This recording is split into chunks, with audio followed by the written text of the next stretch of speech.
마조도일 선사는 육조의 제자인 남학 회양선사에게서 법을 받았습니다. 사천성 한주 출신인 그의 속성은 마이고 이름은 도일입니다. 남종선을 이끄는 조사가 되었기에 마조라고 불립니다. 마조는 수수께끼 같은 방식으로 제자들의 어점을 찔렀습니다. 어느 날 마조 선사가 숲속을 산책했습니다. 산골짜기 평탄한 걸 보고 시자를 향해 이 늙은 몸이 다음 달이면 이곳으로 돌아올 것이다 라고 말했습니다.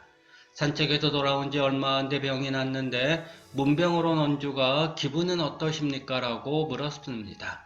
이에 마조 선사는 일면불 월면불이라고 답했습니다. 이 말로 마조는 죽음을 초탈한 생사 이려의 경지를 보여주고 있습니다. 자기 인생을 성실하게 갖고 온 도선사의 자신감이 깊이 스민 말이지요. 우리는 과연 죽음을 앞에 두고 오늘 죽어도 좋고 내일 죽어도 좋다라는 말을 자신있게 던질 수 있을까요? 생사일의 경지에 이르렀기에 아무렇지 않게 오늘 죽어도 여한이 없다고 마조는 말합니다. 하루를 살아도 다르지 않고 천년을 산다고 다르지 않습니다. 삶과 죽음에 연연하지 않은 마조는 며칠 후 목욕을 하고 결과부자한 채로 입적했습니다. 마조는 경전에서 수없이 반복되고 되풀이되는 이상적인 인격인 부처나열애보다는 바로 눈앞에서 살아서 움직이는 사람을 조사라고 했고 미완의 열애라고 칭했습니다.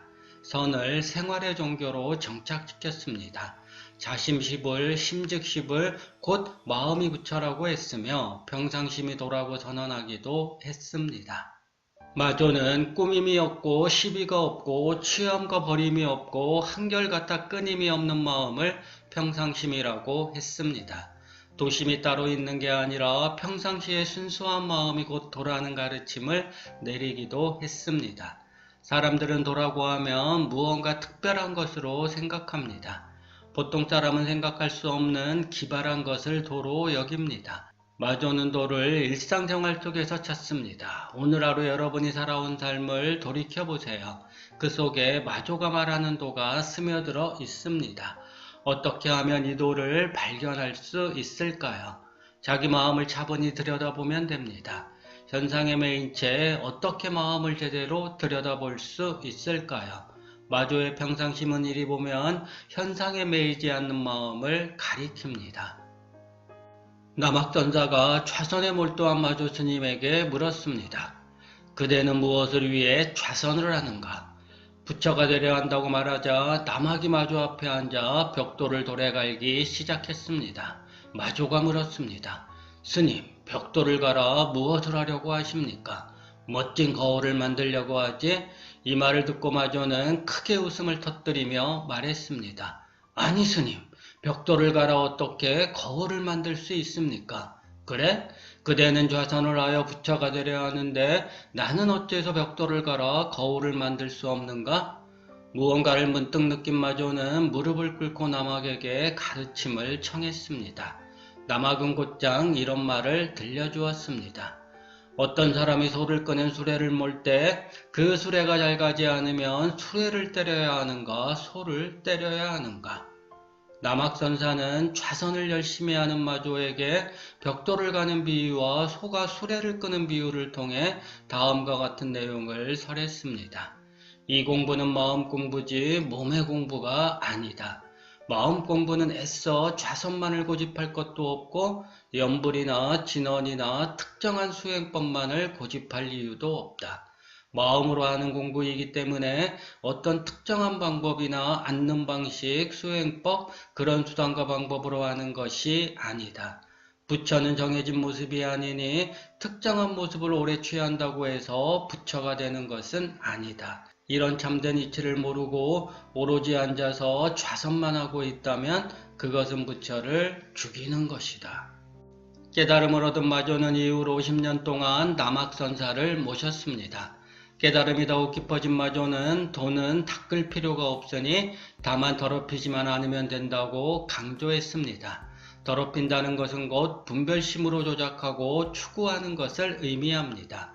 무언가를 조작하고 무언가를 추구하는 마음이 남아있으면 깨달음은 오지 않습니다. 그 모든 추구와 조작이 욕망을 완전히 내려놓을 때 깨달음으로 가는 길이 환히 열립니다. 어느 날 마조선사가 대중을 향해 다음과 같이 말했습니다. 여러분은 각자 자신의 마음이 부처임을 믿어라. 이 마음이 곧 부처이다. 달마대사가 남천축으로부터 중국에 와서 상승일심의 법을 전하니 이는 그대들을 개옥해 함이니라. 한편으로 마조는 능가경에 불어심으로 마루를 삼고 무문으로 법문을 삼는다라는 말을 인용하며 다음과 같은 말을 대중들에게 들려주었습니다. 여러분들은 도를 구함에 있어 마음 밖에서 구하면 안 된다. 마음 밖에 부처는 없으며 부처 밖에 또한 마음도 없다. 나의 마음 밖에는 선도 없고 악도 없으며 깨끗함도 더러움도 없다. 삼계는 오직 이 일심뿐이다. 나의 마음 밖에 하나의 사물, 하나의 특글조차 있지 않다. 이 마음 밖의 모든 존재는 다 일심에서 생기는 것이다. 그것을 안다면 움직이거나 머무르거나 앉거나 눕거나 옷을 입거나 음식을 먹거나 매사에 타고난 본성을 잘 함양해 심신이 모두 편안하게 될 것이다. 대매법상이 마조선사에게 물었습니다. 어떤 것이 부처입니까? 즉심시불이라 했느니 그것을 어떻게 체득합니까? 빈틈없이 지켜나가야 한다. 법이란 무엇입니까? 마음이 또한 그것이다. 달마의 의도는 무엇이었습니까? 마음이 바로 그것이다. 그럼 달마에게는 아무런 의도도 없었다는 말입니까? 부족한 것이 아무것도 없는 그 마음을 간파하라. 마조선사의 이 말에 대매는 비로소 심오한 뜻을 깨달았습니다. 그는 곧 석장을 짚어가며 구름이 걸려있는 대매산에 올랐습니다. 마조에게서 이 법문을 들은 후 대매는 어디론가 사라져버렸습니다. 흔적을 찾았더니 대매산에 들어가 혼자 살고 있었습니다. 이에 마조가 시자를 보내 대매가 지금 어떻게 살고 있는지 알아보았습니다. 시자가 여기서 무엇을 하느냐고 묻자 대매는 이렇게 말했습니다. 나는 전에 마조선사에게 즉심시불이라는 소리를 들었다. 뭐 그걸로 내 공부는 다 됐다고 생각하고 지금은 그냥 여기서 이렇게 살고 있다. 이 말을 듣고 시자는 즉심시불은 이제 유행이 지나갔고 요즘 마조선사는 비심비불을 말하고 계신다고 했습니다. 이에 대매 스님이 외쳤습니다. 저 노장이 끊임없이 사람을 호리고 있구나. 노장이야 뭐 비심비불이라 하든 즉심시불이라고 하든 나는 오직 즉심시불이라 하면 그만이지만. 시자가 돌아와 마조선사께 이런 얘기를 전했습니다. 마조는 다음과 같은 말로 대매의 깨달음을 인정했습니다. 아, 참 매실이 잘 익었구나. 그리고는 제자들에게 이런 말을 들려주었습니다. 매실이 잘 익었으니 여러분은 이제 그리로 가서 마음대로 따먹는 것이 좋겠다. 그리하여 2, 3년도 안 되는 사이에 대매산에 큰 회중이 생겨나더니 그 수가 수백 명에 이르렀습니다. 늑담법회라는 선승이 마조선사에게 물었습니다. 조사가 서쪽에서 오신 뜻이 무엇입니까? 이에 마조선사의 답이 엉뚱했습니다. 목소리를 낮추고 가까이 오라. 법회가 곧 가까이 오자 마조선사가 그를 한 대 쥐어받고는 말했습니다. 엿듣는 사람이 있어서 안 되겠다. 내일 오너라. 다음날 법회가 와서 법당에 들어가 말했습니다. 스님, 말씀해 주십시오. 이에 마조선사가 말했습니다. 우선 갔다가 내가 상당할 때 오너라. 그대에게 증명해 주겠다. 법회가 이에 깨닫고 말했습니다. 대중이 증명해 주심에 감사드립니다. 법회는 법당을 한 바퀴 돌고는 가버렸습니다. 홍주수로 화상이 마조선사를 찾아와서 물었습니다. 어떤 것이 조사가 서쪽에서 오신 분명한 뜻입니까? 이에 마조선사가 답했습니다. 절이나 하거라. 수로가 막 엎드려 절을 하는데 마조선사가 곧바로 한번 밟아버렸습니다. 이에 수로가 문득 깨달았습니다. 그래서 수로가 일어나 박수를 치며 하하하고 크게 웃고는 말했습니다. 참으로 신기하다. 참으로 신기해. 온갖 쌈매와 헤아릴 수 없는 묘한 뜻은 이 모두가 다만 한 털 끝에 서 있어 곧 근원까지 알아버렸구나. 절을 하고 물러난 수로는 훗날 대중에게 말했습니다. 마조 스님에게 한번 밟힌 이래로 지금까지 웃음이 그치지 않는구나. 마조 스님이 처음 만난 대주 스님에게 물었습니다. 내게 무엇을 원하느냐? 제게 법을 가르쳐 주십시오. 이 바보야, 넌 내 속에다 세상에서 가장 귀중한 보물을 갖고 있으면서 왜 다른 이들에게 도와달라고 떠들고 다니느냐? 한심한 놈, 난 너에게 줄 것이 없다.